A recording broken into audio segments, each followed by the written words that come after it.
Hi hello friends, என்னடா இது உண்மையை சொல்லாமலே பார்த்தீங்கன்னா ஸ்டேஜுக்கு கூட போயிட்டாங்களே அப்படின்னு யாரெல்லாம் நினைக்கிறீங்களோ அவங்களாம் நம்ம வீடியோக்கள் லைக் பண்ணிக்கோங்க. அந்த இடத்துல கூட பார்த்திங்கன்னா நம்ம ஆனந்தியோடைய நிம்மதியே இல்லாமல் தான் இருக்காங்க. நம்ம ஆனந்தியோடைய மனசு பார்த்திங்கன்னா படப்படன்னு அடிச்சுக்கிட்டே தான் இருக்குது. நார்மலாக இரு அப்படின்னு சொல்லிட்டு நம்ம கையல் பார்த்திங்கன்னா தைரியத்தை கொடுத்துக்கிட்டு இருக்காங்க. ஆனால் நம்ம ஆனந்தியோடைய மனசு எப்படியோ தெரியாது. ஆனால் நம்ம கையல் பார்த்திங்கன்னா முழு நம்பிக்கையோடு இருக்காங்க. அந்த இடத்துல நின்று கூட பார்த்திங்கன்னா ஏன்னா எல்லாமே முடிஞ்ச மாதிரி தான். தாலி ஒன்று எடுத்து கட்டிட்டா போதும், எந்த ஒரு இதுவுமே இல்லாமல் இருந்தோம். அவ்வளோ கிட்ட அதாவது இந்த அளவுக்கு ஸ்டேஜ் ஏறி மாலை போட்ட பிறகு கூட உண்மையை சொல்லணும் அப்படின்னு மாதிரி தான் 2 பேருமே பார்த்திங்கன்னா நினச்சிட்ருக்காங்க. ரொம்ப கஷ்டப்பட்டுக்கிட்டு இருக்காங்க. வெளியில் சொல்லவும் முடியாமல், மனசுக்குள்ளே வச்சுக்கிட்டு இருக்கவும் முடியாமல். இப்போ பார்த்திங்கன்னா நம்ம ஆனந்திக்கு பாலுவுக்கு அடிபட்டிருக்கு, பாலு ஆக்சிடெண்ட் ஆகிட்டாரு அப்படின்ற மாதிரி உண்மை மட்டும் தெரிஞ்சாலே போதும். அடுத்த நிமிஷமே பார்த்தீங்கன்னா நம்ம ஆனந்தி ஒரு நிமிஷம் கூட இந்த இடத்துல இருக்கவே மாட்டாங்க. யார் கூப்பிட்டாலும் பார்த்திங்கன்னா திரும்பி கூட பார்க்காம நேரடியாக மாலையை கழட்டி தூக்கி போட்டுட்டு ஹாஸ்பிட்டல் போயிட்டு பாலுவை பார்க்க போகிறாங்க. என்னை விட்டுடுங்க, இன்றைக்கி இந்த கல்யாணத்தில் விருப்பமே இல்லை எனக்கு அப்படின்ற மாதிரி உடனடியாக போட்டு உடைச்சிட்டு போகிறாங்க. ஏன்னா இனிமேலும் மனசுக்குள்ளே வச்சுக்கிட்டு இருக்கிறதுல எந்த ஒரு அர்த்தமும் கிடையாது. இப்போ நம்ம கையிலுடைய மனசுக்குள்ளே என்ன ஓடிக்கிட்டு இருக்கு அப்படின்னா, அதாவது நம்ம இப்படி சொல்லி ஒரு நல்ல அம்மாவுடைய உயிர் போகிறதுக்கு நம்மளே காரணமாக இருக்கோமா அப்படின்ற மாதிரி ஒரு பக்கம் பார்த்திங்கன்னா வருத்தமாக இருக்குது. ஏன்னா அவங்களும் நல்லா இருக்கணும், நம்மளும் நல்லா இருக்கணும். ஆனந்தி நினச்ச மாதிரி பார்த்திங்கன்னா அவளுடைய வாழ்க்கையை தேடிக்கணும். அவளுக்கு மனசுக்கு பிடிச்சவனோட தான் வாழணும் அப்படின்னு சொல்லிட்டு நம்ம கையல் பார்த்திங்கன்னா நினைக்கிறாங்க. கையல் நினைக்கிறது தவறு இல்லை. ஆனால் நம்ம ஆனந்தி ஏன் இவ்வளோ நாளாக சொல்லாமல் மூடி மறைச்சி வச்சுக்கிட்டு நாளைக்கு கல்யாணம் அப்படின்னா இன்றைக்கி சொன்னாங்க.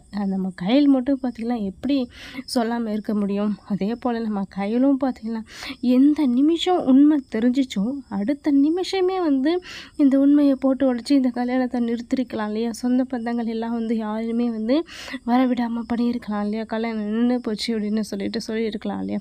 எல்லாரையும் வர வச்சுட்டு மேக்கப்லாம் போட்டு நல்லா கல்யாணம் பொண்ணு கல்யாணம் மாப்பிள்ளை அப்படின்ற மாதிரி ஸ்டேஜ் எல்லாம் பார்த்திங்கன்னா நின்று ஃபோட்டோலாம் போஸ் கொடுத்துட்டு இந்த அளவுக்கு நடந்த பிறகு எப்படி இந்த கல்யாணத்தை நிறுத்த முடியும் அப்படின்ற மாதிரி நம்பிக்கையோடு நம்ம கையில் இருக்காங்க அப்படின்ற விஷயமே எதுவுமே புரியாமல் இருக்குது. உண்மையிலே நம்ம கையில் ஒரு சின்ன தவறு செஞ்சுக்கிட்டு இருக்காங்க அப்படின்ற மாதிரி தான் எல்லாருக்குமே பார்த்திங்கன்னா தோணுது. இப்போது குடும்பமே பார்த்திங்கன்னா அவ்வளோ சந்தோஷத்தில் இருக்காங்க. நம்ம கையலுடைய குடும்பம், நம்ம ஆனந்தியோடைய கல்யாணம் இந்த அளவுக்கு கிராண்டாக நடக்கும் அப்படின்னு சொல்லிட்டு நினச்சி கூட பார்க்கல.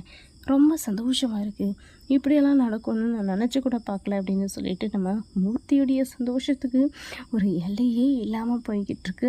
அதே போல் நம்ம காமாட்சி அம்மாவுடைய சந்தோஷமும் பார்த்திங்கன்னா மேலே இருந்து எல்லாத்துக்குமே நம்ம அப்பா தான் இதுக்கெல்லாம் உதவி பண்ணிக்கிட்டு இருக்காரு.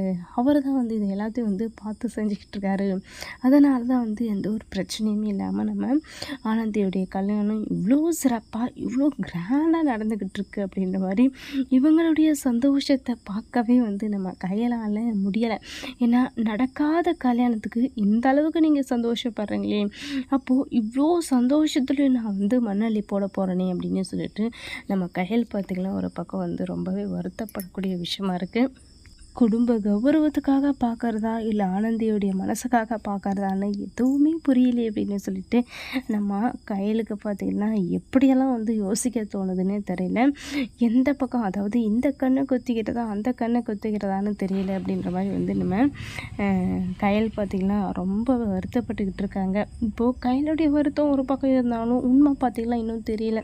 ஏன்னா நம்ம பாலு உயிருக்கு போராடிக்கிட்டு இருக்காரு அப்படின்னு சொல்லிட்டு இப்போ கடைசி நேரத்தில் என்ன நடக்க போகுது அப்படின்னா, நம்ம பாலுவுடைய அண்ணன் ஒரு மிகப்பெரிய முடிவோடு தான் இருக்காங்க.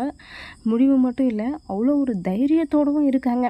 ஏன்னா நம்ம அதாவது என் தம்பி பாலுக்கு அவள் தாண்டா பொண்ணு, ஆனந்தி தாண்டா கல்யாண பொண்ணு, ஆனந்தி தாண்டா மனைவி, அவ்வளோ தாண்டா நான் கட்டி வைக்க போகிறேன். என்ன நடந்தாலும் சரி, நான் இப்போவே போயிட்டு பொண்ணை தூக்கிட்டு வர போகிறேன். ஏன்னா இங்கே உயிருக்கு போராடிக்கிட்டு இருக்கான். இவனுடைய உயிரை காப்பாற்றணும் அப்படின்னா ஆனந்தி வந்தால் மட்டும்தான் முடியும். அப்படி இல்லைன்னா வந்து இவனுடைய உயிரையே வந்து காப்பாற்ற முடியாது அப்படின்ற மாதிரி ஒரு பக்கம் வந்து பாலுவுடைய அண்ணன் பார்த்தீங்கன்னா நேரடியாக வந்து மண்டபத்துக்கே வந்துடுறாரு. இப்போது ஸ்டார்ட்டே பார்த்திங்கன்னா அங்கே தான். ஏன்னா மண்டபத்தில் வந்து இருக்கும்போதே வந்து பாலுவுடைய அண்ணன் பார்த்திங்கன்னா ஆரம்பிச்சிடுறாங்க. என்ன ஆனந்தி, எப்படி இப்படியெல்லாம் உனக்கு மனசு வருது? இவன் பக்கத்தில் வந்து மாலை போட்டுக்கிட்டு நின்று இருக்க, உன்னுடைய மனசு உனக்கு எப்படி இந்த இடத்துல நிற்கிறதுக்கு இடம் கொடுத்துச்சு அப்படின்னு சொல்லிட்டு நம்ம ஆனந்தியை பார்த்து கேட்காத கேள்வி கேட்க போகிறாங்க. ஏன்னா ஆனந்தி பார்த்திங்கன்னா இப்போ வந்து இந்த வாய்ப்பு வச்சுக்கிட்டு இந்த கல்யாணத்தை நிறுத்திடலாம் அப்படின்ற ஒரு பக்கம் பார்த்திங்கன்னா ஒரு பக்கம் வந்து மனதைரியத்தோடு வந்து நம்ம ஆனந்தி இருக்காங்க. எப்படியும் வந்து பிரச்சனை ஸ்டார்ட் ஆகிடுச்சு, பிரச்சனை ஸ்டார்ட் ஆனால் தானே வந்து ஒரு பிரச்சனைக்கு வந்து முடிவு கிடைக்கும், என்னுடைய வாழ்க்கைக்கு வந்து ஒரு தெளிவான முடிவு கிடைக்கும் அப்படின்னு சொல்லிட்டு பாலுவுடைய அண்ணன் பிரச்சனை பண்ணும்போதே வந்து நம்ம ஆனந்தியுடைய மனசுக்குள்ளே பார்த்திங்கன்னா ஒரு பக்கம் தைரியம் வந்துருச்சு. என்ன நடந்தாலும் பரவாயில்ல, இப்படி ஒரு வாழ்க்கை நம்மளுக்கு தேவையே இல்லை அப்படின்ற மாதிரி வந்து நம்ம ஆனந்தி பார்த்திங்கன்னா முடிவு எடுத்துட்டாங்க. ஆனந்தியுடைய முடிவு எப்படி இருக்கும் அப்படின்றது எல்லாருமே தெரிஞ்ச ஒரு விஷயம். ஆனால் நம்ம கௌஷிக்குடைய முடிவு எப்படி இருக்கும் அப்படின்றது வந்து யாருமே எதிர்பார்க்காத ஒரு விஷயம். ஏன்னா அவர் பார்த்திங்கன்னா நம்ம ஆனந்தி மேலே எந்த அளவுக்கு வந்து காதல், அன்பு, லவ் எப்படியெல்லாம் வச்சிட்ருக்காரு. ஆனந்தி இவ்வளோ அழகாக இருக்கா, நான் வந்து அவகிட்ட பேசணும், நிறைய பழகணும் அப்படின்னு சொல்லிட்டு ரொம்ப ஆசைப்பட்டுக்கிட்டு இருக்காங்க. அப்பயும் வந்து நம்ம தனம் பார்த்திங்கன்னா நல்லாவே கிண்டல் பண்ணாங்க. என்ன மாப்பிள்ளை, கொஞ்சம் நேரம் இருங்க, தாலியை கட்டிட்டு கையோடு கூட்டிகிட்டு போயிடுங்க ஆனந்தி, ஆனந்தி உங்களுக்காக தான், உங்களுக்காக மட்டும்தான் அப்படின்ற மாதிரி வந்து நம்ம தனம் சொன்னாங்க. இப்போது அதை ஒரு இதாக வச்சுக்கிட்டு வந்து நம்ம கயலுடைய கோபமும் பார்த்திங்கன்னா அதிக அளவில் இருக்குது. ஏன்னா ஆனந்தியுடைய மனசுக்குள்ளே என்ன இருக்குது அப்படின்ற விஷயம் யாருக்குமே தெரியாமல் புரியாமல் பேசிகிட்டு இருக்காங்களே, இவங்களுக்கு எல்லாம் வந்து எப்படி நான் சொல்லி புரிய வைக்க போகிறேன் அப்படின்ற மாதிரி வந்து ஒரு பக்கம் வருத்தமாக இருக்குது. ஆனால் பாலுவுடைய அண்ணனால் தான் பார்த்திங்கன்னா பிரச்சனை அங்கே கிளம்ப போகுது. இப்போ பாலுவுடைய அண்ணன் பிரச்சனை பண்ணும்போது நம்ம மூர்த்தி என்ன பண்ணுவார்?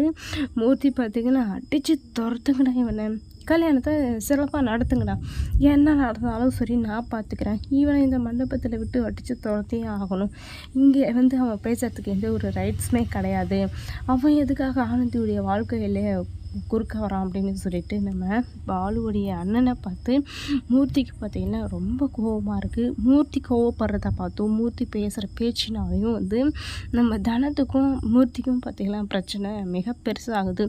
ஏன்னா என் தம்பிக்கு என்னங்க குறைச்சல், என்ன குறைச்சல், ஏன் ஆனந்தியை கட்டி கொடுக்க கூடாதா? ஆனந்தி டாக்டராக இருந்தால் என்ன, என் தம்பி சாதாரண ஆட்டோ டிரைவராக இருந்தால் என்ன, 2 பேருடைய மனசும் ஒத்து போகுது இல்லையா, 2 பேரும் சேர்ந்து சந்தோஷமாக வாழலாம் இல்லையா, அவங்களுடைய மனசுக்கு பிடிச்ச வாழ்க்கையை அமைச்சு கொடுக்கலாம் இல்லையா அப்படின்னு சொல்லிட்டு தனம் ஒரு பக்கம் பார்த்திங்கன்னா கோவப்பட போகிறாங்க.